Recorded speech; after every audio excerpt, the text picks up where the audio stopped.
Bismillahirrahmanirrahim. Alhamdulillahi rabbil alamin wa bihi nasta'in ala umuri dunya waddin. Wassalatu wassalamu ala asrafil anbiya'i wal mursalin wa ala alihi wa ashabihi ajma'in. Rabbi zidni ilman, Allahumma anfa'ni bima 'allamtani wa 'allimni ma yanfa'uni warzuqni ilma yanfa'uni. Dipancarkan dari Jalan Masjid Silaturahim nomor 36 Kalimanggis, Cibubur, Bekasi. Radio Silaturahim untuk Islam yang satu, untuk Indonesia bersatu. Assalamualaikum warahmatullahi wabarakatuh. Ikhwan dan akhwat, apa kabarnya di sore hari ini? Semoga masih semangat menyimak kita di program kita di sore hari ini, yakni Tausiah Sore bersama Ustadz Ahmad Soleh dalam hari ini, hari Jumat, di hari Jumat 23 Agustus 2019 atau yang bertepatan dengan 22 Zulhijjah 1440 Hijriah. Baik, Ustadz, kali ini tema kita mengenai zikir ketika jalan menanjak dan menurun, ya Ustadz ya? Nah. Baik. Sehat, Ustadz? Alhamdulillah, Masya Allah. Atas doa dari semuanya. Ustadz Ahmad Soleh ini kesibukannya cukup padat, jadi ikhwan-akhwat, makanya mari kita doakan Ustadz Ahmad Soleh ini selalu dalam lindungan Allah serta naungan Allah Subhanahu wa Ta'ala. Amin, Allahumma amin. Dijaga kesehatannya, amin, sehingga dapat memberikan tausiah kepada kita semua di manapun dan kapanpun. Amin.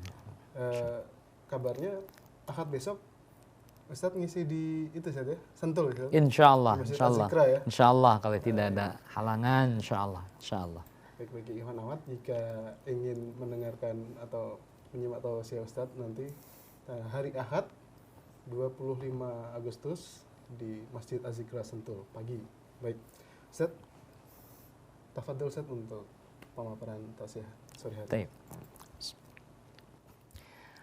Alhamdulillahi hamdan katsiran tayyiban mubarakan fih kama yuhibbu rabbuna wa yarda. Ashhadu an la ilaha illallah wahdahu la syarika lah wa ashhadu anna Muhammadan abduhu wa rasuluhu wa innahu la nabiyya ba'dah. Allahumma salli wa sallim wa barik ala habibikal karim Muhammadin wa ala alihi wa ashabihi wa man tabi'ahum bi ihsanin ila yaumiddin. Amma ba'd, ikhwan dan akhwat pendengar Radio Silaturahim serta pemirsa Rasil Visual dimanapun berada, alhamdulillah tidak henti-hentinya kita bersyukur kepada Allah dan mengucapkan pujian atas karunia yang telah diberikan kepada kita, yaitu kenikmatan iman, kenikmatan Islam, kenikmatan berbagai macam hal yang tidak mungkin kita dapat menghitungnya. Maka oleh sebab itu senantiasalah kita bersyukur kepada Allah Subhanahu wa Ta'ala atas semua anugerah yang tidak bisa kita hitung itu. Ikhwan dan akhwat pendengar Radio Silaturahim serta pemirsa Rasil Visual dimanapun berada, pada kesempatan ini kita akan membahas bab ke-171 dalam kitab Riyadhus Shalihin, yaitu membahas tentang zikir ya, saat kita sedang bepergian menanjak atau menaiki satu bukit atau turun. Nah, itu insya Allah. Baik, agar kita tidak memperpanjang percakapan, mari kita mulai dengan hadis yang pertama dalam bab ini atau hadis ke-975 dalam syarah kitab Riyadhus Shalihin ini. Naam.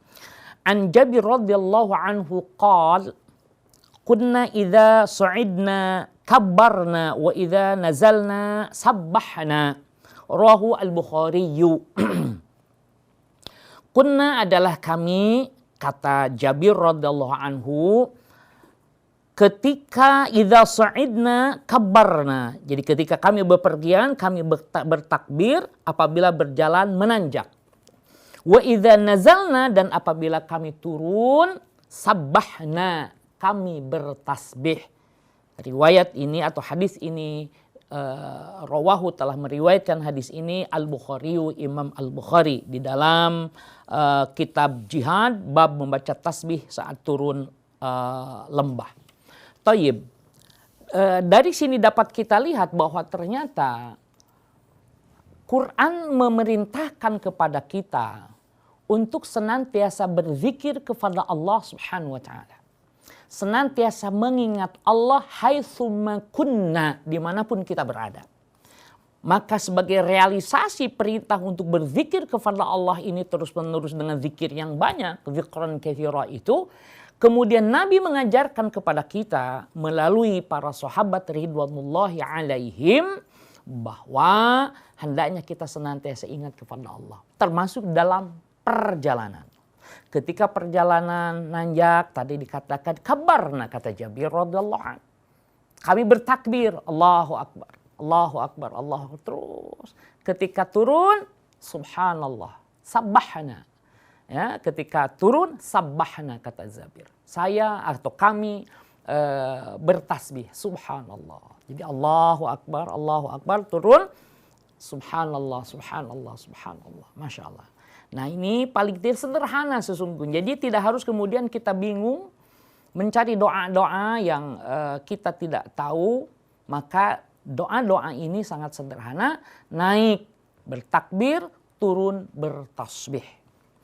Thumma an Ibni Umar radhiyallahu anhuma qal kana an-nabiyyu sallallahu alaihi wasallam wa juyushuhu idza alau الثنايا كبروا وإذا حبطوا سبحوا رواه أبو داود بإسناد صحيح.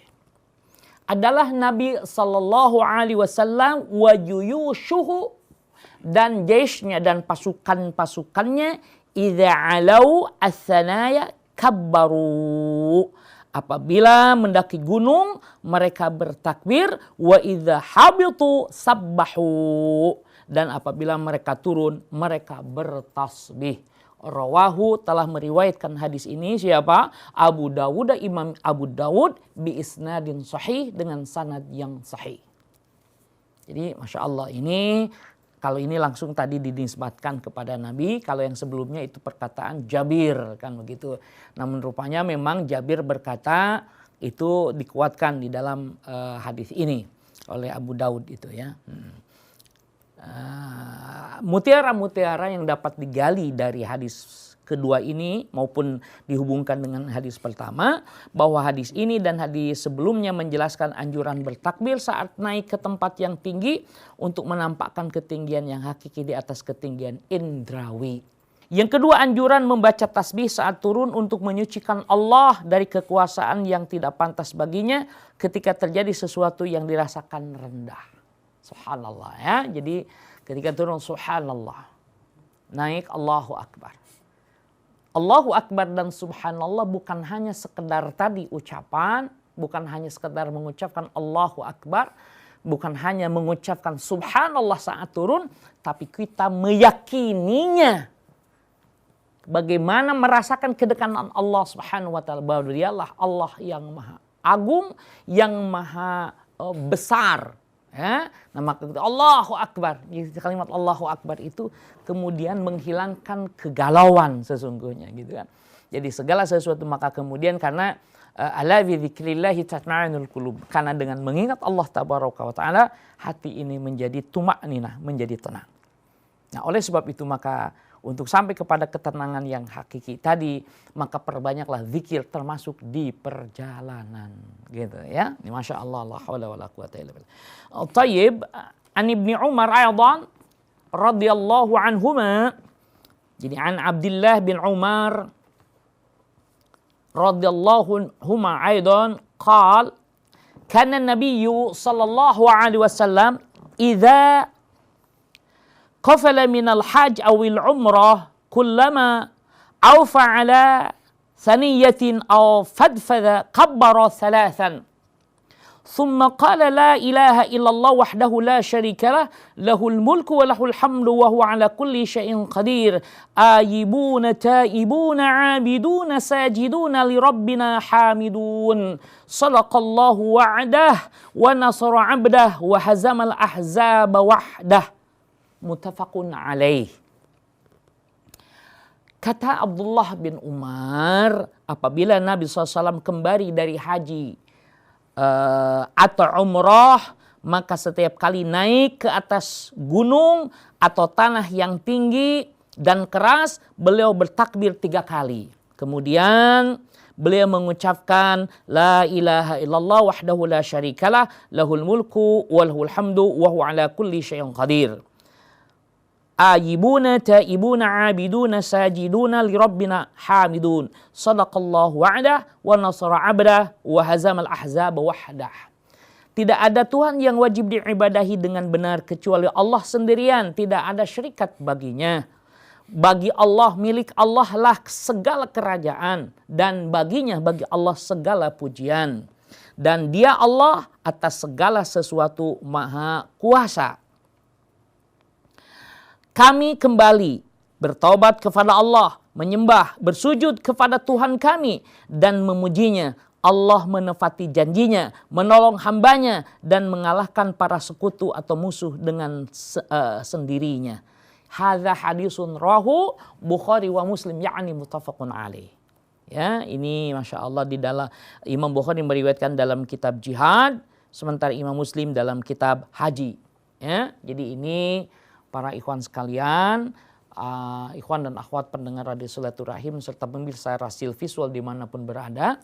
Jadi doa ini pun ternyata juga ya hal selama ini kan hanya dalam waktu-waktu, ternyata ini dalam bepergian berdasarkan hadis ini dapat kita gunakan doa ini ya. Subhanallah la haula wala quwata illa billah.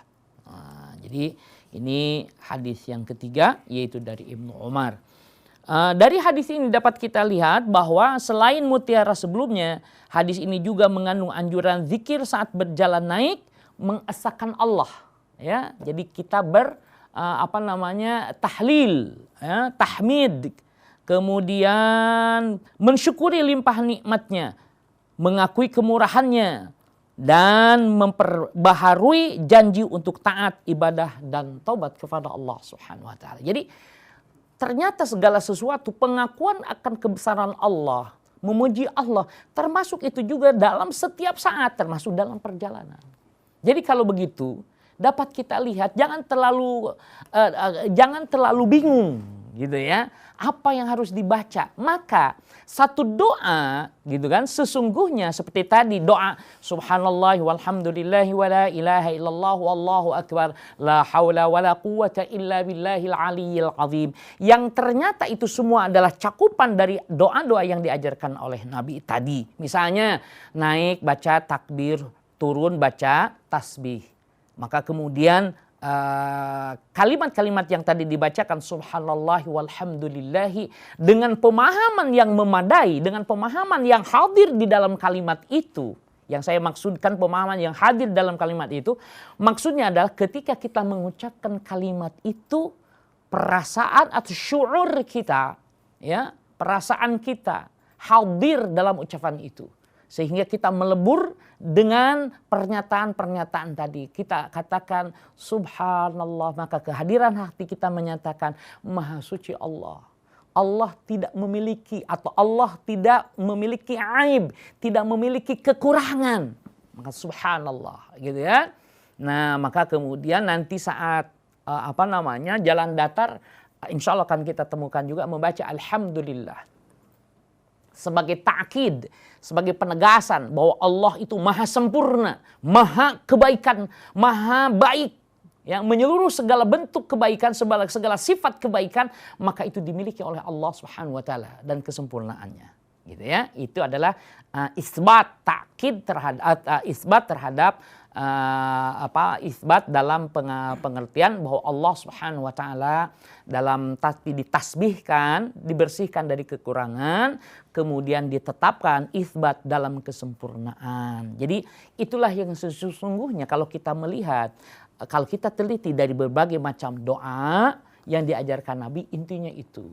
Ya, maka sekali lagi kalau begitu dapat kita teliti juga bagaimana Nabi mengajarkan kepada sahabat A, sahabat B, sahabat C, berbagai macam doa yang berbeda-beda, tapi intinya adalah tadi mengagungkan Allah. Ya, kemudian tahlil, mensucikan Allah dan lain sebagainya. Itu dia terdiri dari kalimat subhanallahi walhamdulillahi wa la ilaha illallah wallahu akbar la haula wala quwata illa billah. Kalau tadi di saat Nabi pulang dari haji dan umroh pun ternyata ini di kalangan kita kan masih gharib, masih asing. Biasanya doa semacam ini dibacakan ketika pemimpin takbir di sholat Id biasanya membaca ini. Ternyata itu bagian dari doa-doa juga saat perjalanan. Subhanallah. Nah ini saya kira yang harus digarisbawahi bahwa ternyata zikir-zikir itu yang intinya mengingat Allah tabaraka wa ta'ala, mengagungkan Allah, menyucikan Allah dan mengesahkan Allah. Itu inti daripada doa-doa atau zikir-zikir yang diajarkan oleh Rasulullah Sallallahu Alaihi Wasallam kepada para sahabat, yang sudah barang tentu itu menjadikan pelajaran bagi kita umat Nabi Muhammad di akhir zaman ini. Taib, kita lanjutkan kepada hadis keempat. An Abi Hurairah radhiyallahu anhu, dari Abu Hurairah semoga Allah meridhoinya, bahwa ada seorang laki-laki berkata, "Ya Rasulullah, inni uridu an usafira fa'usini." Ya Rasulullah, saya hendak bepergian, maka berwasiatlah kepadaku. Maka maksudnya berpesanlah kepadaku. Begitu. Qala, Nabi menjawab, alika bitaqwallah, wajib bagi engkau untuk bertakwa kepada Allah. Artinya dimanapun kau bepergian, kemanapun kau tujuannya bepergian itu, maka takwa harus selalu hadir dalam hatimu. Gitu kan. Alika bitaqwallah. Kemudian dua takbir ala kulli syarafin. Falamma walla ar-rajul qala Allahumma twi lahu al-bu'da wa hawwin alaihi safar. Jadi di sini dinyatakan, jadi tadi alika bitaqwallah, wajib bagi engkau untuk bertakwa kepada Allah, kemudian engkau hendaknya bertakbir atas di setiap engkau berada di tempat yang tinggi. Kemudian setelah orang itu pergi, beliau berdoa, Allahumma tuilahul bu'ada, Allahumma ya Allah, dekatkanlah gitu kan jarak baginya. Dekatkanlah jarak baginya yang tadinya dianggap jauh. Wa hawwin alaihi safar, dan permudahlah baginya ya perjalanannya itu, ya mudahkanlah itu dalam perjalanannya. Rawahu telah meriwayatkan hadis ini At-Tirmidzi, Imam At-Tirmidzi, waqal Imam Tirmidzi mengatakan haditsun hasanun, hadis ini adalah hadis hasan. Nah, dari sini dapat kita lihat ikhwatul iman bahwa anjuran orang yang hendak bepergian untuk menemani orang yang dipercayai keilmuan dan keutamanya untuk meminta petunjuk dan doa. Di kita saya kira sudah menjadi kebiasaan kalau santri mau pulang kampung karena mau libur biasanya datang ke kiainya atau dikumpulkan kiainya, pamit, maka kemudian diajarkan. Ketika seorang ikhwah mau bepergian karena amanat, apa mau dakwah atau mau ngisi kajian, datang kepada amirnya. Nah, maka amirnya mengatakan alika bitaqwallah, gitu ya. Amir yasahnya atau naibul imamnya atau waliul imamnya, gitu kan, dia katakan alika bitaqwallah ya fulan, alika bitaqwallah ya akhi, gitu kan. Wa takbir ala kulli syarafin, dan hendaknya ya tidak harus seperti redaksi ini pasnya, gitu kan. Jadi cukup bagi wajib, hendaknya engkau senantiasa bertakwa kepada Allah dan engkau senantiasa bertakbir saat engkau menaiki dataran yang tinggi. Boleh juga ditambahkan, dan engkau membaca subhanallah saat engkau turun, dan baca alhamdulillah saat engkau sedang perjalanan mendatar. Setelah pergi, setelah dia minta izin tadi didoakan Allahumma atwi lahu al-bu'ada wa hawwin alaihi safara, gitu ya. Jadi ini jadi sunnah bagi orang yang dimintai doa, dimintai wasiatnya atau wasiat bahasa kita apa tausiah ya, nasihat. Jadi doakan Allahumma atwi lahu al-bu'ada wa hawwin alaihi safara, ya. Jadi ini saya kira untuk para amir yasah, naibul imam, kemudian waliul imam yang apabila ada ikhwahnya, ada makmumnya datang meminta izin mau bepergian, baik bepergian mau pulang kampung nengok orang tuanya, bepergian mau ngisi khutbah, bepergian mau ngisi dakwah, bepergian mau ngisi kajian dan lain sebagainya, maka seperti ini didoakan. Tentu doanya juga tidak sebatas ini, boleh ada tambahan lain gitu kan. Seperti bukan hanya Allahumma twilahu al-bu'da wa hawin alaihi safara, kemudian juga kita doakan Allahumma ya Allah misalnya lindungi ya dalam perjalanannya, Allahumma ya Allah tetapkanlah, teguhkanlah ketakwaan pada dirinya dan seterusnya gitu ya. Nah ini. Jadi secara tekstual memang cuma mengatakan, Nabi cuma menyampaikan dalam hadis ini Allahumma twilahu al-bu'da wa hawin alaihi safara. Tapi bukan berarti kemudian kita dilarang mendoakan kebaikan yang lainnya gitu ya. Tayyib. Nah ini yang pertama. Kemudian mutiara yang kedua dari hadis ini adalah wasiat kepada musafir untuk bertakwa kepada Allah dan mengajarinya adab-adab perjalanan. Jadi bukan hanya ini juga sekaligus, jadi tarbiyah itu, pendidikan itu ternyata bukan hanya saat di halaqah, bukan hanya saat di majelis. Di saat-saat yang praktikal, ya praktikal di sini prakteknya sesungguhnya itu yang paling mengena. Datang minta doa, minta izin, selain diizinkan didoakan. Ya, Masya Allah, ini praktik Masya Allah. Jadi itu kehidupan kita terasa indah sekali gitu kan. Bagaimana kita kehidupan untuk mempertahankan ketakwaan, ya seperti ini.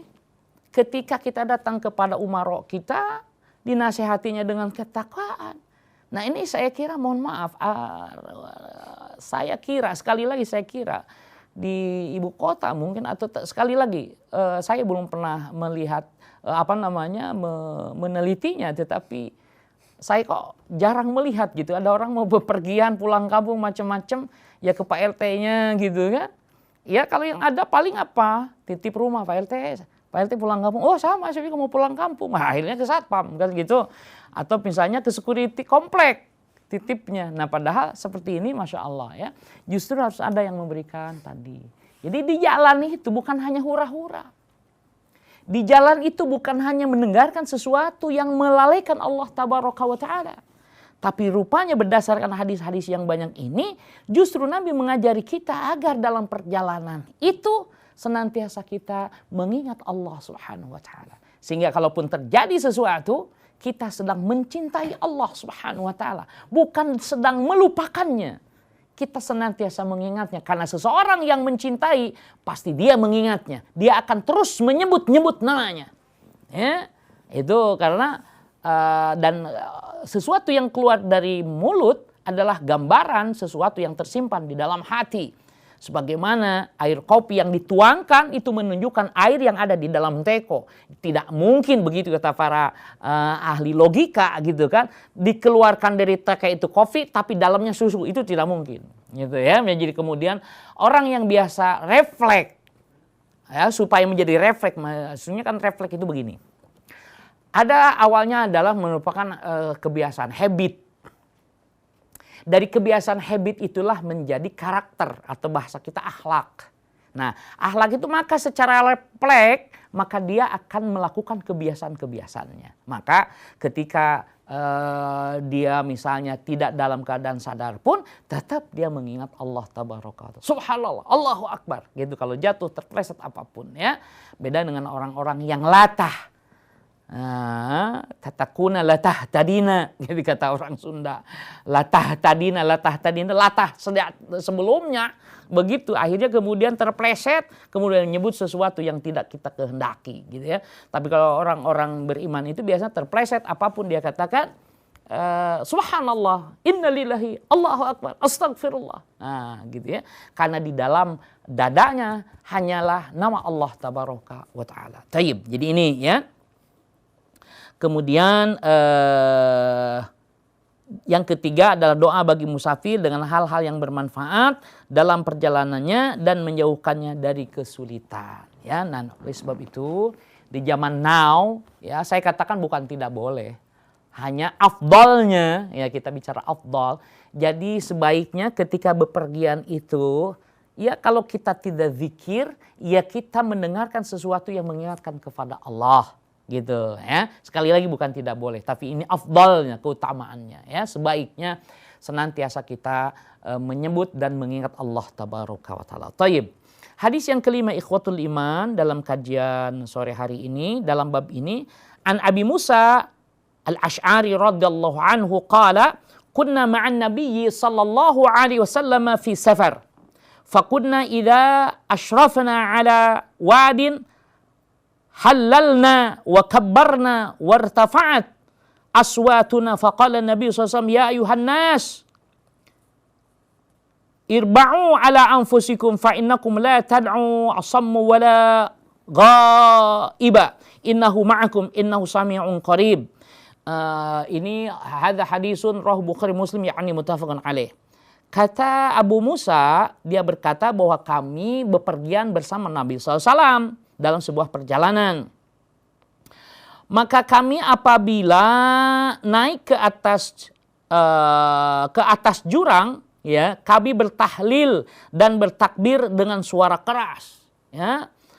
Kemudian Nabi SAW bersabda, ya ayuhan nas, wahai manusia, wahai kaum muslimin maksudnya, kasihanilah dirimu. Ya. Sebab sesungguhnya kalian itu bukan berdoa kepada Tuhan yang tuli atau jauh. Sesungguhnya Tuhan bersama kalian. Sesungguhnya Allah bersama kalian yang maha mendengar lagi maha dekat. Jadi tidak harus teriak, oh Akbar gitu. Kemudian seperti tadi, la ilaha illallah. Tapi cukup dengan Allahu Akbar, la ilaha illallah. Terdengar memang, tapi tidak harus keras. Begitu kurang lebih kata-kata Nabi. Kamu tidak sedang tidak sedang menyeru sesuatu yang tuli dan juga tidak berseru dengan sesuatu yang jauh.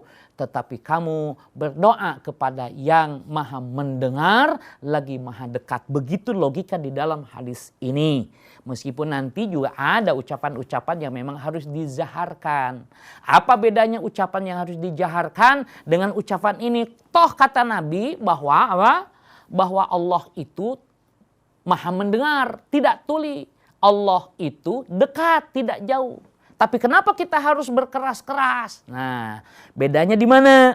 Nah, kalau yang tadi dimintakan bacaan-bacanya keras seperti takbir Allahu Akbar, itu disuarakannya nyaring. Itu karena syiar.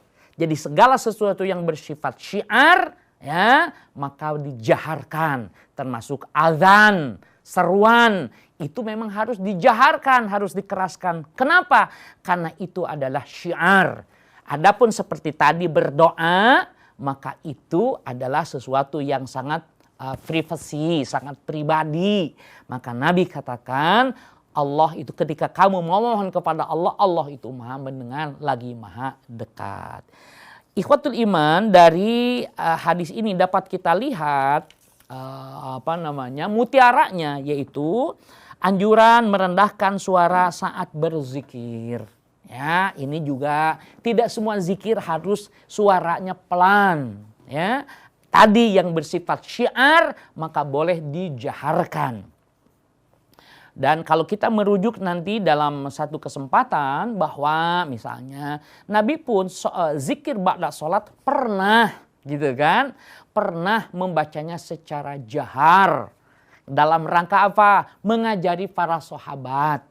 Gitu ya. Jadi wajar kalau kemudian di satu pesantren kiainya membacakannya keras diikuti oleh murid-muridnya. Itu tarbiyah, transformasi hafalan. Karena pada saat itu yang paling gampang dalam menghafal ya seperti itu. Ikut bersama Nabi sehingga kemudian sahabat sudah hafal. Kalau sudah pada hafal semua, maka mereka kemudian masing-masing.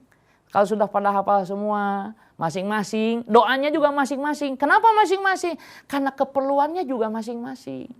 Yang satu keperluannya ingin dianugerahi misalnya harta yang manfaat.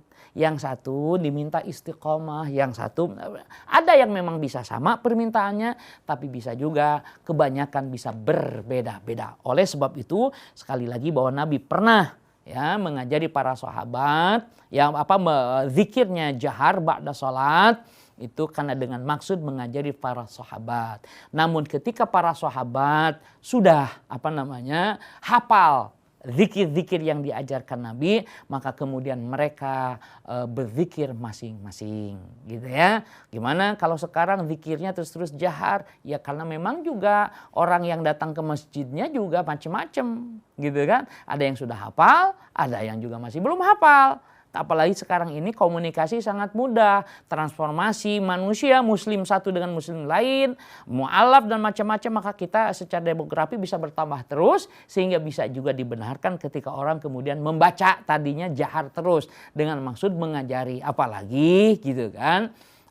Media yang sekarang kita lihat, misalnya media-media untuk itu sekarang ini sudah dikalahkan oleh media-media yang dimanfaatkan negatif, maksudnya yang dipakai negatif. Maka wajar kalau kemudian pada saat itu adalah upaya mendidik para makmum, ya, para jamaah dengan cara seperti itu di masjid langsung, gitu kan. Jadi ini saya kira kita harus bisa melihat secara komprehensif, secara menyeluruh maksud saya. Ya, secara menyeluruh sehingga kita bisa tahu kenapa ini masih terus seperti itu. Karena memang jamaahnya terus berkembang, mereka sendiri merasa tumakninah kalau dibimbing, dipimpin zikirnya, ya. Kalau suruh sendiri-sendiri dia merasa bagaimana, tidak merasa nyaman, gitu kan. Apalagi ada keyakinan bahwa zikir bersama orang yang dianggap soleh itu bisa mempengaruhi kejiwaan dirinya, gitu ya.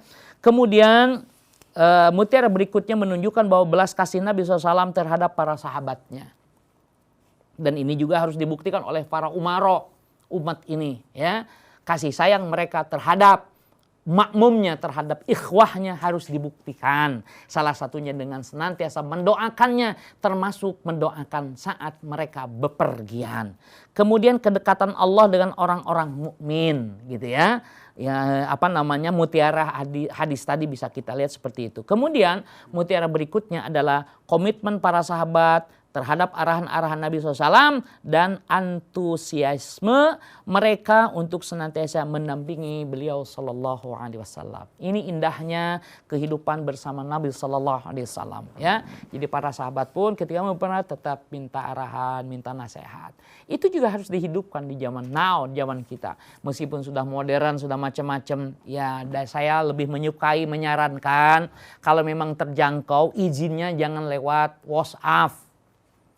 Misalnya, Assalamualaikum, Mir, saya izin ya, ini sudah datang saja. Kiai, saya ini, dan itu menunjukkan takzim juga, penghormatan, takrim, ya. Jadi kalau kita kan minta izin tapi pemberitahuan, sudah berangkat dia bilang, Ustadz mohon maaf saya tidak masuk kuliah karena hari ini saya demikian. Ente sudah sampai mana? Saya sudah sampai rumah. Itu mah bukan mohon izin, itu mah memberitahu, gitu. Yang mohon izin nunggu dulu izin, gitu ya. Jadi memang kehidupan kita ini, subhanallah, di zaman now, gitu kan. Di zaman berapa sekarang sudah naik ya, dari 4.0 menjadi 5.0 saya dengar, gitu ya. Era digital 5.0. Jadi meskipun kita sudah begitu ya boleh saja, tetapi ada adab-adab yang harus diperhatikan. Demikian saya kira yang dapat saya kemukakan dalam kesempatan ini. Mudah-mudahan sedikit hadis yang dikemukakan, 5 hadis tadi bisa kita amalkan. Jadi kesimpulannya hendaknya kita bertakbir kalau kita naik, bertasbih ketika turun. Intinya dalam setiap keadaan kita selalu berzikir kepada Allah Subhanahu wa taala. Demikian, wassallallahu ala nabiyyina Muhammadin walhamdulillahirabbil alamin wallahu a'lam bissawab. Baik, terima kasih Ustaz atas pemaparannya pada sore hari ini. Tadi tentang zikir yang ketika jalan menanjak dan juga menurun. Iya. Ini semua juga berlaku untuk jalan mendatar juga apa gimana? Kalau jalan mendatar ini tahmid. Jadi nanti dalam riwayat lain kalau sedang mendatar itu tahmid, alhamdulillah, alhamdulillah, gitu ya. Jadi kalau nanjak Allahu Akbar, kalau turun subhanallah. Tetapi sekali lagi, kalau kemudian dalam berbagai kondisi pun kita misalnya merangkum dengan doa yang satu, misalnya apa zikirnya? Subhanallah walhamdulillahi wa la ilaha illallah wallahu akbar. Yang paling penting adalah kesadaran kita terhadap kalimat itu sesungguhnya. Hanya saja ketika nanjak Allahu Akbar, itu maksudnya agar kita konsentrasi memahaminya. Sehingga Nabi memisahkan, oh bacaan ini takbir, oh bacaan ini tasbih, bacaan ini, agar fokus ke memahaminya. Namun ketika kemudian kita menggunakan setelah memahami itu semua, maka dalam setiap kali, kan kemarin juga kita lihat berbagai macam doa kan, ketika di tempat kendaraan kan ada yang kemudian bismillah 3 kali, alhamdulillah 3 kali, Allahu Akbar 3 kali, kemudian membaca salah satu ayat. Nah, tetapi juga intinya adalah bagaimana kemudian kita senantiasa ingat kepada Allah Subhanahu wa taala. Itu saya kira. Ya Allah. Intinya zikir itu mengingat kepada Allah dimanapun, kapanpun, karena iya betul. Kita tidak tahu ya apa yang akan terjadi. Iya. Kemudian hari 1 detik kemudian atau berapa jam kemudian kita tidak akan tahu. Iya. Baik, kami mengundang Ikhwan dan Akhwat untuk yang ingin berpartisipasi, mengajukan pertanyaan ataupun langsung berinteraksi dengan Ustadz Ahmad Soleh mengenai bahasan kita pada sore hari ini ataupun di luar tema, boleh Ustadz ya? Tayyib, insyaallah. Baik, kami mengundang dapat mengirimkan Ikhwan dan Akhwat dapat mengirimkan melalui nomor telepon kami di nomor 0218451512. Saya ulangi nomor telepon kami di nomor 0218451512 atau SMS dan WA-nya di nomor 081111999 081111999 atau Ikhwan Akhwat yang sedang menyimak kami di hasil visual melalui YouTube dapat mengirimkan di kolom komentar. Langsung saja dikirimkan, kami akan kembali setelah jeda berikut.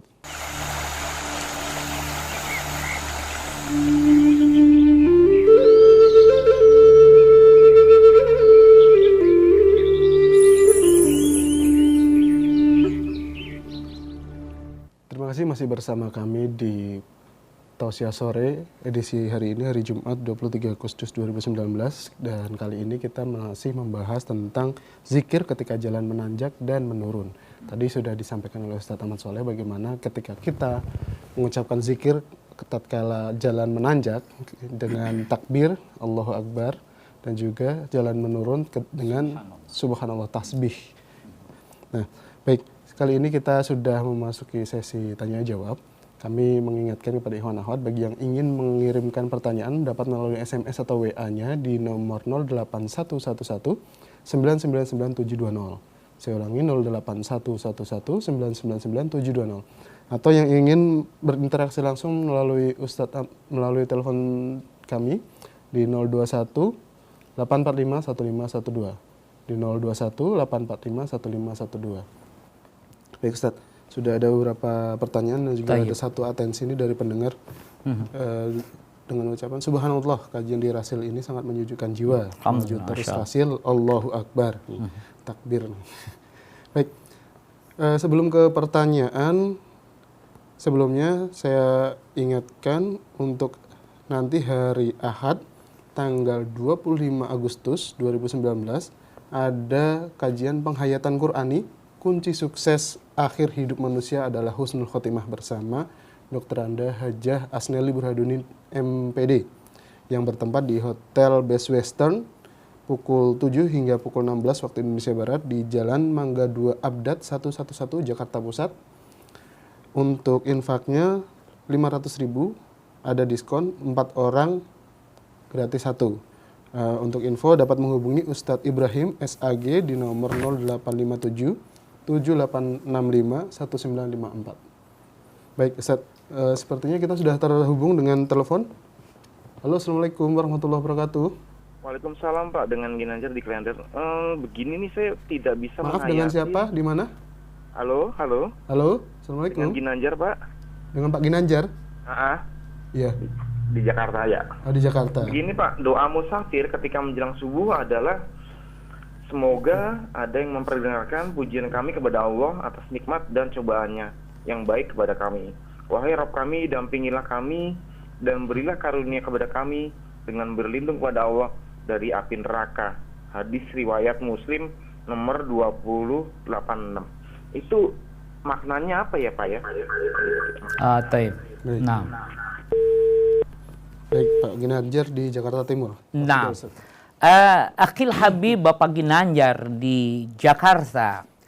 Inilah doa, intinya adalah kan kita ini pertama minta dekat dengan Allah atau minta keridhaan Allah, minta diampuni dosa, minta dimasukkan ke dalam rahmatnya sorga, dan minta dijauhkan dari murkanya yaitu neraka. Ini adalah elemen-elemen yang sering diajarkan oleh Nabi SAW kepada para sahabat agar berdoa dengan itu. Jadi maknanya agar kita senantiasa istiqomah di jalan yang Allah ridhoi. Ya kan? Tadi Allahumma sahibna, Allahumma ya Allah dampingi kami. Dampingi dalam pengertian, kan ada istilah kemudian innallaha ma'ana. Ini adalah statement dari Nabi ketika Abu Bakar terlihat galau ketika di gua itu. Ya kan? La takhaf, jangan kamu takut ya Abu Bakrin, begitu kurang lebih. Innallaha ma'ana, sesungguhnya Allah bersama kita, Allah mendampingi kita. Nah, ini yang dimaksud berarti dalam salah satu doanya di situ kan, dalam teksnya kan, riwayat Muslim itu Allahumma Rabbana sahibna, dampingi kami, temani kami, begitu ya, itu satu. Kemudian setelah itu, setelah kita didampingi kan minta keutamaan dari Allah dengan cara apa? Keutamaannya dijauhkan dari siksa api neraka. Ya, dijauhkan dari azab an-nar, ya, dilindungi dari siksa api neraka. Jadi intinya itu, jadi intinya adalah permohonan-permohonan atau ajaran-ajaran yang disampaikan kepada Nabi itu oleh Nabi kepada kita, kepada para sahabat, kemudian kepada umatnya. Pertama, memperkuat tauhid. Kedua, minta istiqomah dalam ketauhidan. Kemudian nanti, jadi itu ketika di dunia ya. Jadi pertama, kita ma'rifatullah dengan mentauhidkan Allah, kemudian minta diistiqomahkan di jalan itu, ya. Maka Rabbana sahibna, Allahumma ya Allah dampingi kami. Pasca kematian maka kita minta pertama dimasukkan ke dalam rahmat Allah tabaraka wa taala, atau Allahumma inna nas'aluka, sesungguhnya kami memohon kepadamu ya Allah ridhaka, ya, wal jannah. Allahumma inna nas'alukal jannata, Allahumma inna nas'aluka ridhaka wal jannah, sesungguhnya kami mohon kepadamu ridhamu dan sorga. Wa na'udzubika min sakhatika wan nar. Di dalam doa-doa itu bisa dilihat itu, ya, seringkali elemen-elemen itu akan muncul, ya.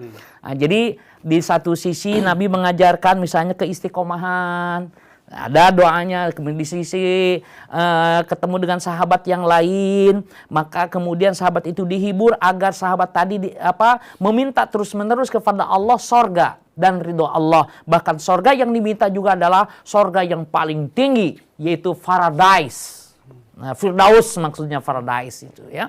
Kemudian diajarkan oleh Nabi kepada sahabat yang lain agar ia berlindung kepada Allah, memohon kepada Allah agar dilindungi atau dijauhkan dari siksa api neraka. Jadi kalau kita lihat nanti dikumpulkan itu hadis-hadisnya atau ayat-ayatnya itu tadi. Ya, jadi maksudnya agar kita tetap istiqomah, agar kita kemudian dimasukkan ke dalam rahmat Allah, kemudian dibebaskan atau dilindungi dari siksa api neraka. Dan ini kalau tadi Anda kemukakan, dibacanya sebelum waktu subuh. Kalau kita menghubungkannya nanti dengan hadis lain, pada sepertiga malam itu, ya kan? Nah ini saya langsung kepada maknanya saja, karena ada perdebatan-perdebatan di kalangan para ulama, ya kan, tentang hadis itu. Bahwa kata Allah, siapa yang meminta kepadaku petunjuk akan aku beri hidayah. Ya, itu hadis qudsi, gitu kan, sesungguhnya. Nah, barang siapa yang minta diselamatkan akan diselamatkan, dan seterusnya. Nah, kapan itu? Sepertiga malam. Ya, sepertiga malam, bisa tengah malam sesungguhnya. Sampai kemudian awalnya sepertiga sampai berakhir malam. Itu rank atau waktu yang mana di dalam rank itu semua doa pasti diijabah oleh Allah Subhanahu wa taala. Maka mintanya jangan lupa 3 komponen tadi. Minta istiqomah dalam kebenaran, minta dimasukkan ke dalam minta ridho Allah, ya, dan rahmatnya. kemudian dimasukkan ke dalam neraka dan dijauhkan dari siksa api neraka. Jadi Masya Allah, itu saya kira permohonan yang Masya Allah, yang juga bukan hanya Quran juga mengajarkan seperti itu, tetapi Rasulullah pun menegaskan, ya, agar kita meminta kepada Allah itu. Ud'uni astajib lakum itu adalah satu hal yang kemudian mencakup segala kebaikan. Mintalah kepada Allah.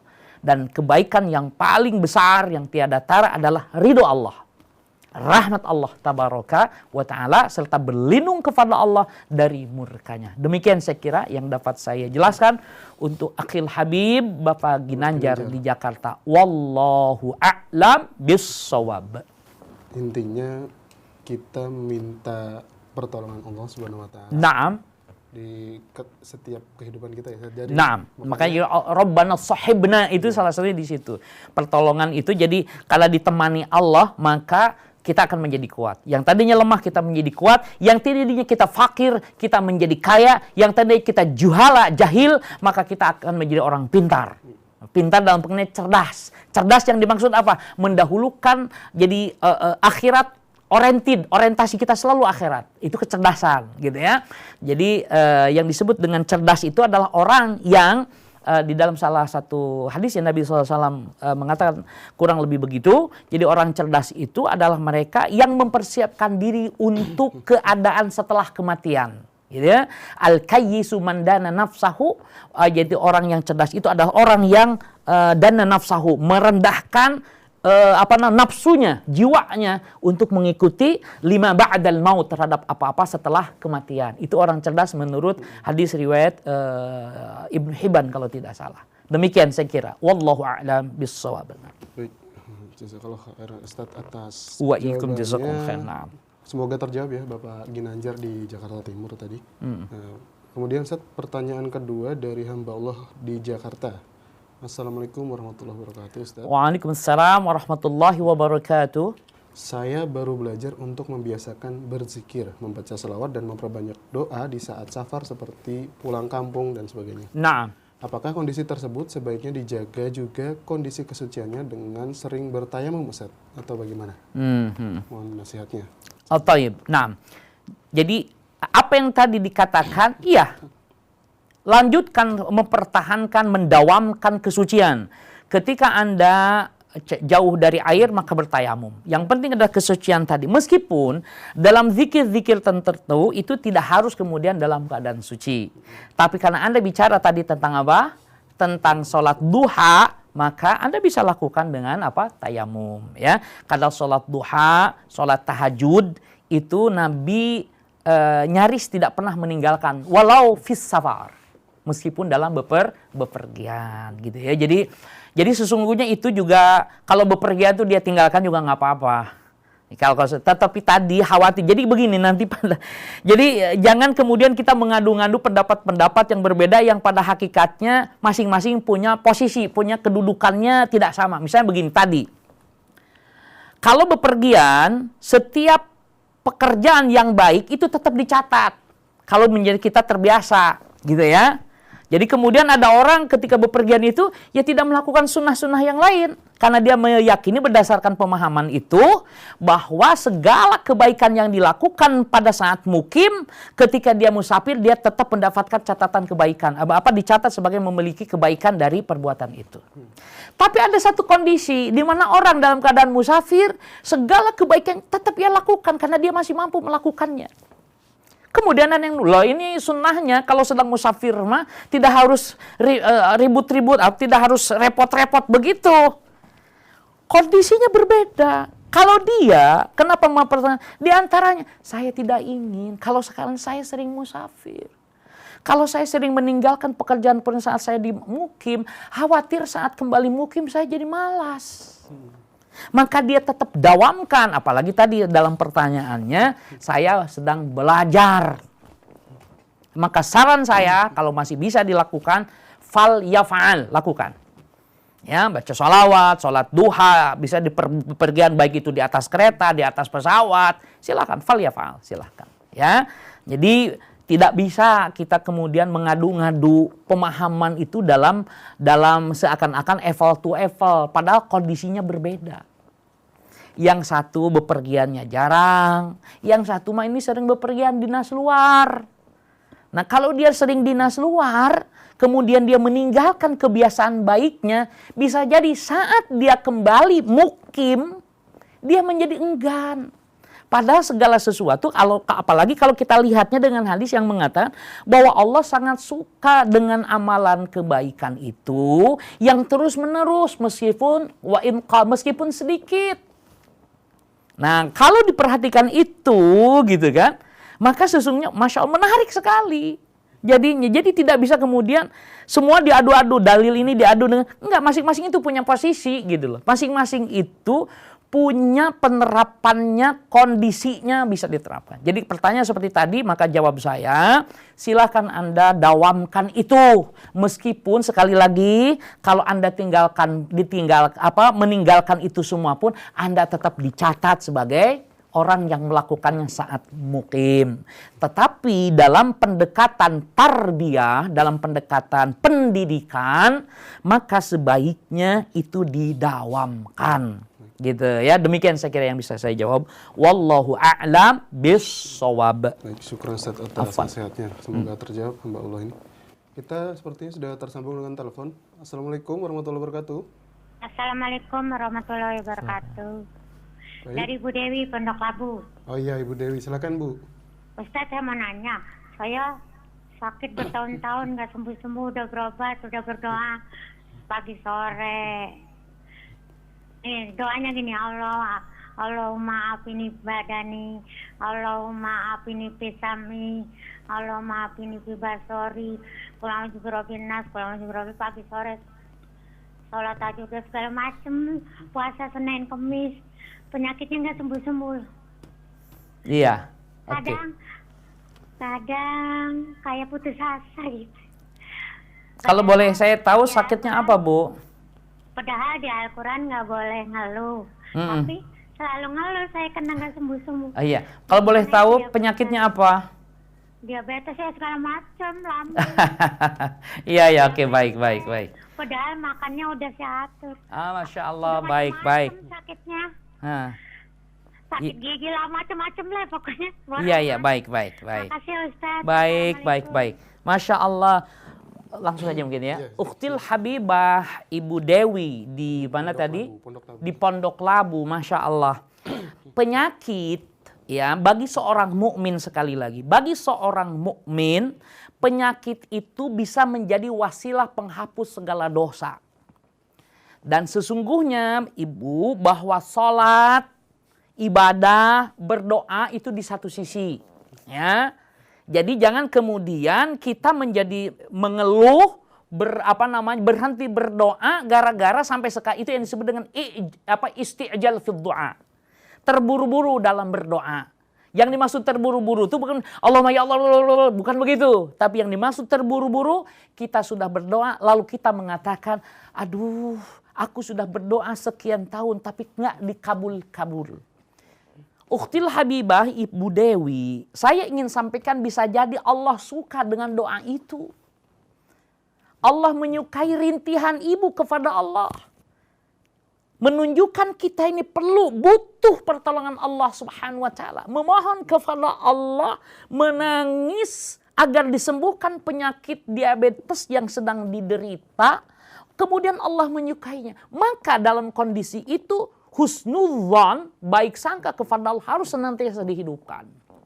Karena yang punya penyakit diabetes lama bukan hanya ibu. Banyak temannya, Bu, gitu kan? Banyak temannya. Ada yang sudah sembuh, ada juga yang belum. Bahkan sampai meninggalnya dia tetap punya penyakit itu. Oke, sekarang upaya kita tadi selain berdoa, berobat tetap dilakukan. Tetap baik sangka. Tapi itu maknai oleh ibu. Alhamdulillah, mudah-mudahan Allah sayang sama aku. Aku masih diberi penyakit. Mudah-mudahan penyakit itu melebur dosa-dosa yang tidak kita ketahui dan yang diketahui oleh kita. Ya Allah, bersihkan dosa-dosa aku ya Allah. Saya ridha dengan penyakit ini. Saya pun berusaha, berikhtiar, berobat ya Allah. Hanya kepada Engkau saya memohon kesembuhan agar saya bisa ibadah lebih khusyuk lagi. Dan yang paling mengerti Yang paling paham khusyuk atau tidaknya lebih baik puasanya, ibadahnya itu kepada Allah, ya Allah itu sendiri. Jadi oleh sebab itu bisa jadi ketika Anda tadi sekedar mengeluh, keluhkan kembalilah kepada Allah ya Ibu Dewi. Jadi sekali lagi, Ibu termasuk golongan orang-orang yang dicintai Allah insya Allah lewat penyakit tadi. Tapi kan saya ingin dicintai oleh Allahnya bukan dengan penyakit. Terserah kepada Allah kalau masalah itu. Ada yang oleh Allah dicintai dengan cara yang berbeda. Tapi kita insya Allah mudah-mudahan dengan baik sangka kita kepada Allah melalui penyakit itu ibu pada akhirnya kemudian dapat keridhaan Allah subhanahu wa ta'ala. Karena ibu senantiasa berbaik sangka kepada Allah. Ya, sebab ibu tidak meragukan kekuasaan Allah, sebab ibu tidak meragukan cinta Allah kepada hamba yang selalu dekat kepada Allah Subhanahu wa taala ya. Jadi Ibu Dewi tetap di tahajudnya tetap bersujud kepada Allah, memohon kepada Allah kesembuhan. Saat ketika ibu sedang berpuasa mengharap rahmat dan ridha Allah itu, ibu pun berdoa saat berpuasa, saat lapar, ibu pun berdoa kepada Allah agar Allah memberikan kesembuhannya. Pertanyaannya, mana yang lebih baik ketika ibu sembuh dengan ibu sedang berpenyakit semacam ini? Ya, ini tidak harus dijawab oleh saya atau oleh siapapun, tapi ini tidak harus dijawab langsung, direnungkan. Jangan-jangan justru kita dekat dengan Allah saat diberi penyakit. Ketika kita diberi kesembuhan, malah jauh lagi dari Allah subhanahu wa ta'ala. Nah, rupanya hikmah yang dapat kita lihat, rupanya Allah cinta, sayang kepada kita. Makanya kita berdoa terus, ibadah terus kepada Allah, karena diberi penyakit. Nah, jadi kalau begitu, kita mengevaluasi, jangan-jangan dulu sebelum sakit kita jauh dari Allah. Jangan-jangan ini diingatkan, gitu-gitu ya. Diingatkan, maka oleh sebab itu yakinkan bahwa kita kapanpun, bagaimanapun keadaan kita, baik dalam keadaan sakit maupun dalam keadaan sehat, kita senantiasa optimal ibadah kepada Allah subhanahu wa ta'ala. Namun sekarang ibu, ya, ibu berbaik sangka. Jadi banyak minum air putih yang pahit-pahit, tapi juga harus tidak boleh, juga harus diimbangi ya.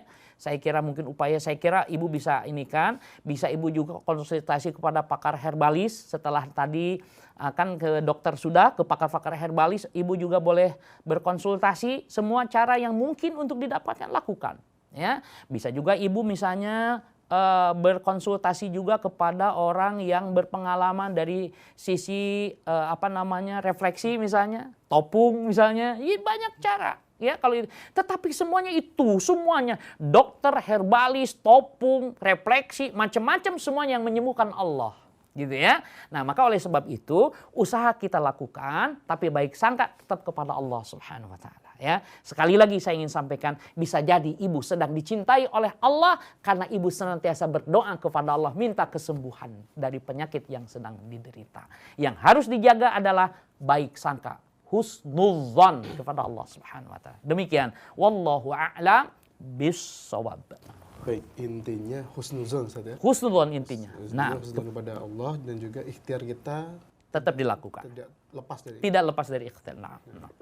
Bahkan Nabi Ayub pun pernah diuji dengan penyakit biasa bertahun-tahun. Iya, betul, Masya Allah. Tentu kasih sayang Allah kepada Nabi Ayub. Iya, betul. Ini makanya tadi logikanya begitu. Ada kalanya orang dekat ketika sakit, namun jauh saat sehat.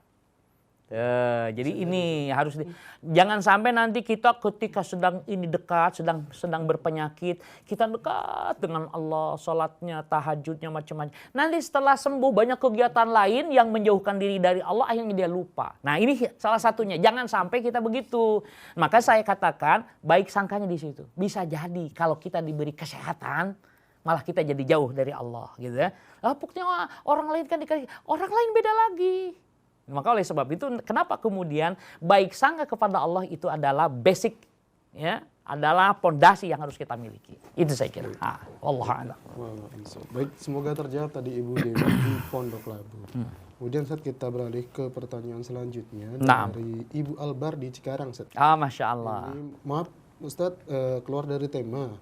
Ustaz, jika kita ditimpa ujian sakit, sesuai hadis Rasul itu dapat menghapus dosa-dosa kita. Tetapi jika kita diuji dengan ujian kesempitan rezeki dan kita bersabar atas ujian itu, apakah bisa sama juga menghapus dosa-dosa? Naam, segala kesulitan bisa bermakna penghapus dosa. Sangat tergantung su'udzonkah kita kepada Allah atau husnudzon. Ketika senantiasa kita tawakal, pasrah diri sambil berusaha kepada Allah, maka jadi kebaikan. Tapi kalau kita menggerutu, berburuk sangka kepada Allah, maka itu tidak menjadikan apa-apa kecuali menjadi tambah beban dalam hidup kita. Orang yang sakit kalau sabar, sebagaimana diinformasikan oleh hadis yang sampai kepada kita, maka penyakitnya menjadi penghapus segala dosanya seperti daun berguguran di musim gugur. Jadi dosa-dosanya rontok itu ketika dia sakit. Saat sekali lagi sakitnya apa? Sakitnya dia baik sangka kepada Allah, menerima itu semua, kemudian dia banyak istighfar. Ya. Nah, itu dalam keadaan sakit. Bagaimana ujian hidup? Jangankan ujian hidup. Seseorang yang kena duri saja, itu bisa jadi penghapus dosa. Itu terkena duri, Masya Allah ya. Durinya bisa dari, mohon maaf, duri ikan yang sudah kering ya. Aduh, jangankan duri ikan yang sudah kering, ya, duri ikan yang sudah kering. Ada kadang serpihan beton yang kecil. Itu sakitnya minta ampun. Maka innalillahi wa inna ilaihi raji'un. Sesungguhnya kami ini milik Allah dan akan kembali kepada Allah. Ya, itu yang harus senantiasa kita hidupkan, ya. Karena orang beriman itu seperti itu, ya. Jadi saya kira Ibu jangan khawatir, kesulitan hidup ya dihadapi, ya. Sesungguhnya kesulitan hidup yang mungkin dimaksudkan adalah kesulitan dalam memenuhi kebutuhan hidup, gitu mungkin maksudnya. Kesulitan hidup itu kan bukan berarti orang sakit terus, susah hidupnya, bukan. Maksudnya kesulitan hidup itu sulit dalam memenuhi keperluan atau kebutuhan hidup. Nah, ini kalau kita sabar dalam pengertian bukan pasif. Diem aja saya sabar, enggak. Tapi aktif sabarnya. Kalau aktif sabarnya, maka dia bisa menjadikan penghapus dosa-dosanya. Nah, maka oleh sebab itu, kesulitan hidup dalam mukmin itu punya filosofisnya semacam itu, tetapi sesungguhnya ada sebuah pertanyaan, mengapa seorang muslim hidupnya sulit? Itu harus dijawab. Harus dijawab. Karena muslim itu mestinya hidupnya tidak susah, begitu kurang lebih, ya. Kan doanya saja, Rabbana atina fid dunya hasanah wa fil akhirati hasanah wa qina adzabannar. Saya memaknai hasanah itu mesti kebaikan yang mengantarkan kepada kebahagiaan hidup di dunia dan mengantarkan kepada kebaikan hidup di akhirat.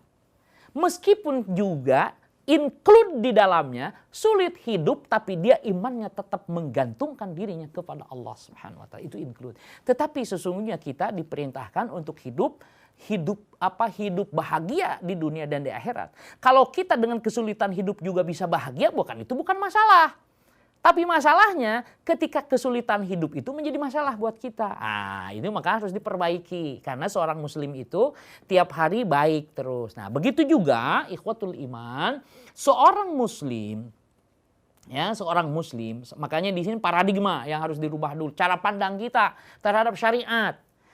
Jadi kita ini disuruh kaya apa disuruh miskin, kan begitu? Kita ini disuruh bahagia apa disuruh sulit? Nah, dari sekian banyak permasalahan yang didapat dari informasi-informasi Al-Quran, kita ini sebenarnya disuruh untuk kaya. Ya, tapi nanti dihisabnya susah orang kaya. Susah itu kalau mendapatkan hartanya dari jalan yang tidak benar.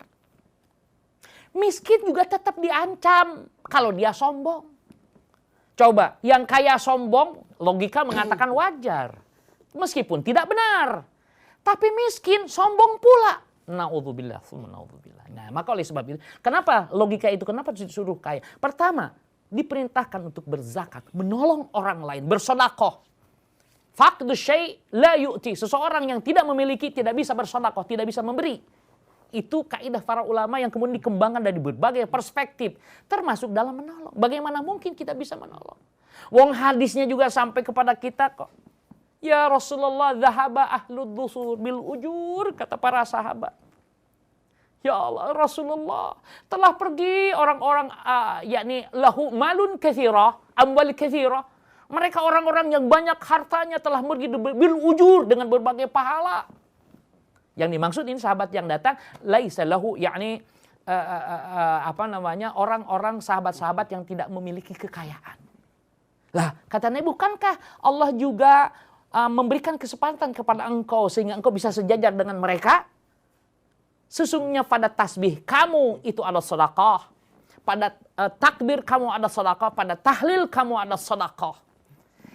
Apa yang terjadi? Bahagia sahabat pada saat itu. Maka dia bersedekah dengan subhanallah, alhamdulillah, Allahu akbar. Tapi ternyata ketika lihat orang kaya itu juga membaca hal yang sama. Maka dalam hal ini apa? Oh, orang yang kaya lebih mulia. Karena dia bisa bersedekah dengan hartanya, tetapi juga dia bisa bersedekah dengan tasbih, takbir, dan tahlilnya. Adapun orang miskin, dia hanya bisa bersedekah dengan tasbih, dengan takbir, dengan tahlil saja, dan seterusnya. Gitu ya. Nah, maka oleh sebab itu, saya menyimpulkan bahwa sesungguhnya kita ini diperintah untuk mumpuni, untuk kaya. Apa kita ini diperintah untuk bodoh atau untuk pinter? Diperintah pinter. Kita ini diperintah memiliki teknologi yang bagus atau berjalan apa adanya. Kita diperintahkan untuk hidup dengan segala kemudahan, yaitu dengan teknologi tadi. Karena selama itu adalah makhluk Allah, maka hendaknya kita pikirkan. Ya, termasuk teknologi. Teknologi kan membaca ayat Allah. Nah, diperintah itu untuk membaca. Iqra itu, apalagi kan iqra, bacalah. Apa yang harus dibaca? Objeknya tidak disebutkan. Kalau begitu, seluruhnya harus dibaca. Begitu kaidahnya. Jadi kalau begitu, bukan hanya Quran, bukan hanya hadis yang harus dibaca. Termasuk ayat-ayat Allah yang terdapat di alam harus dibaca. Mungkin bisa jadi itulah sebabnya kenapa ribut kita dalam masalah-masalah fiqhiyah. Namun kemudian kita lupa dalam membaca ayat-ayat Allah subhanahu wa ta'ala. Baik ayat Allah fil Quran, yaitu ayat Allah qauliyah dan juga ayat Allah kauniyah. Nah, ini saya kira ya. Jadi sekali lagi kesimpulannya ya subhanallah, hendaknya kita berbaik sangka kepada Allah. Kemudian ya artinya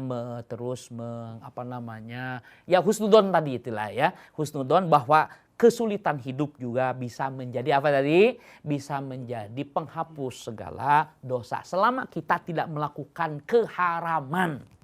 Itu yang paling penting, karena lebih hebat ketika kita bisa menahan dari hal-hal yang haram.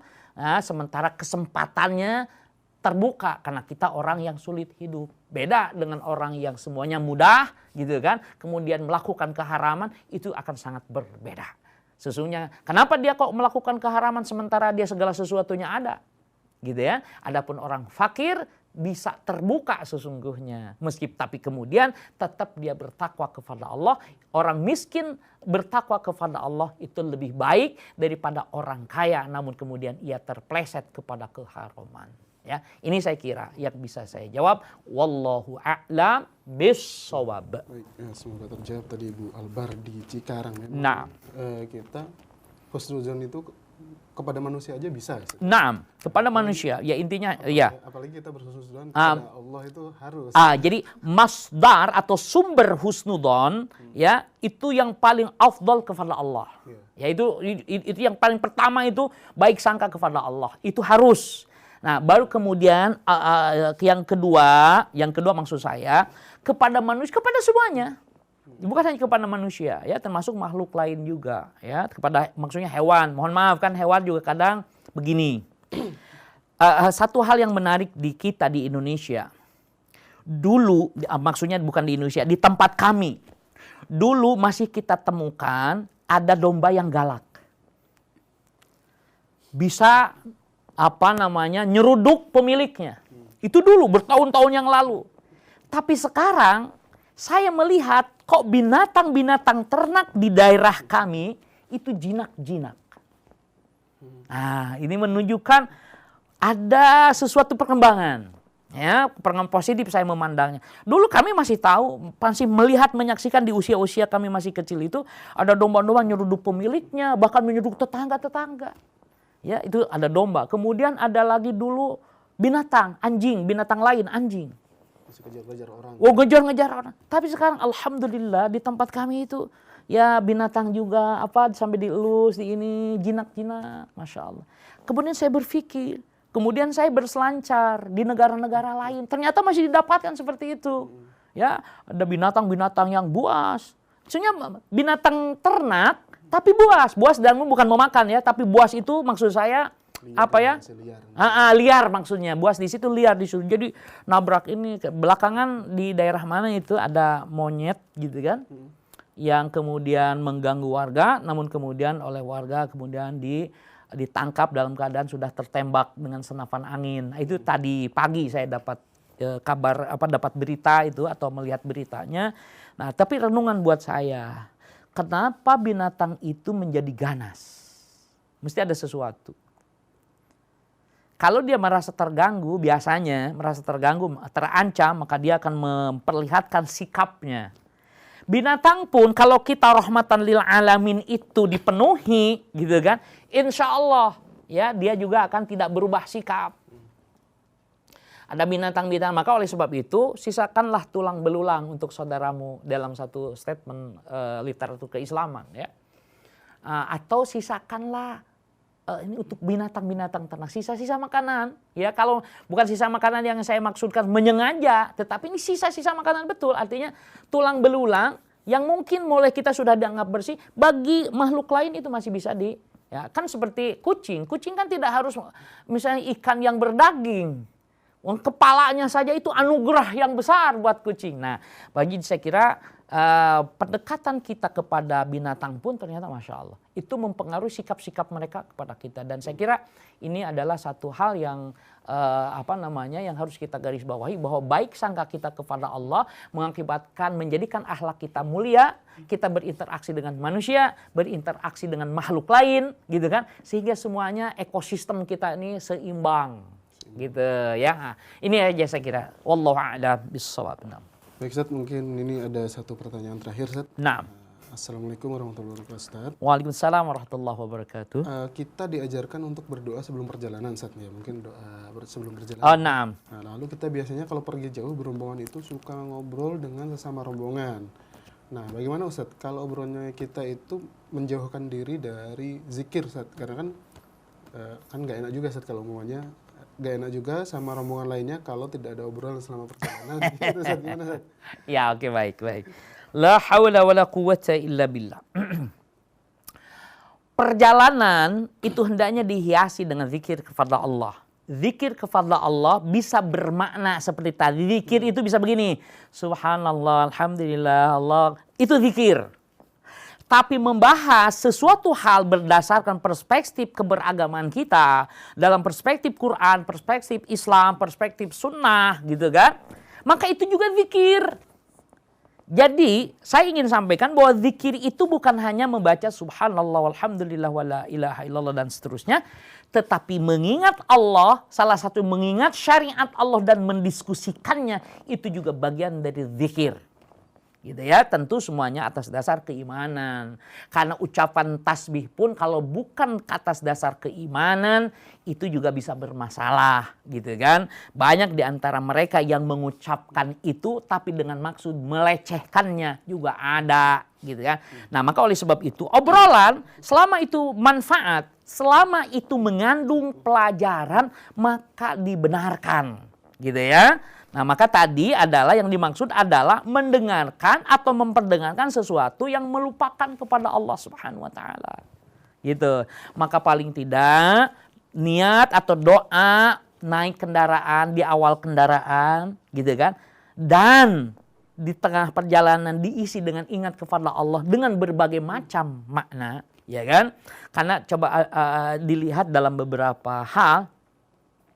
Salat itu zikir kepada Allah. Nah, salat zikir kepada Allah.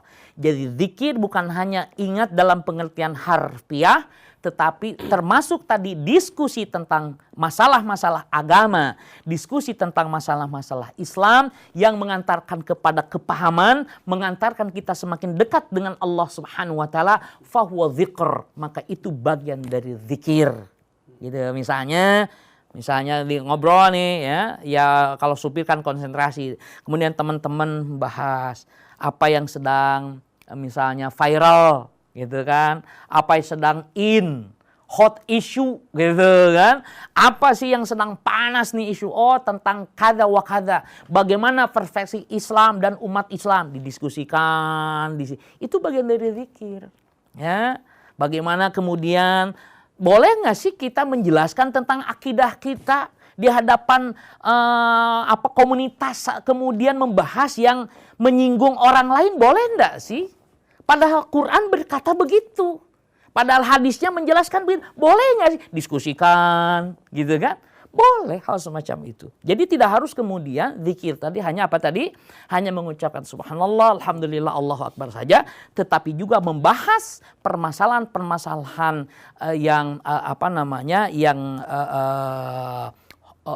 hot issue gitu, yang sedang viral, yang sedang faktual. Itu juga bagian dari zikir. Selama itu mengantarkan kita kepada kepahaman, mengantarkan kita kepada semakin dekat kepada Allah Subhanahu wa taala, ya. Kan beberapa belakangan ini kan banyak hot issue gitu kan, isu yang panas, bukan hanya hangat tetapi panas. Nah, boleh ya, dengan menjaga adab-adab Islam, ya, kita ini masya Allah dijamin oleh Allah, ya, Allah yang menjamin bukan yang lain, gitu ya, bahwa semua itu bisa dikomunikasikan. Hukum-hukum yang ada kan hukum positif itu adalah hal-hal yang juga boleh dibahas. Baik, saya kira itu saja sebagai penjelasan yang dapat saya kemukakan. Kurang dan lebihnya saya mohon maaf. Wallahu a'lam bis-shawab. Baik, terima kasih kepada Ustaz Ahmad Saleh atas pemaparannya di sore hari ini. Kami ucapkan jazakallah khairan wa iyyakum jazakallah dan juga kepada para pendengar tadi yang sudah menyampaikan pertanyaannya melalui WhatsApp ataupun SMS dan juga atau teleponnya. Kami akhirnya undur diri. Saya Muhammad Abdul Rasid beserta kru yang bertugas, ada Atep dan juga Bang Yusuf Subangkit di meja operator. Akhirul kalam, wabillahi taufiq wal hidayah, subhanakallahumma wa bihamdika, asyhadu an la ilaha illa anta, astaghfiruka wa atubu ilaik. Wassalamualaikum warahmatullahi wabarakatuh.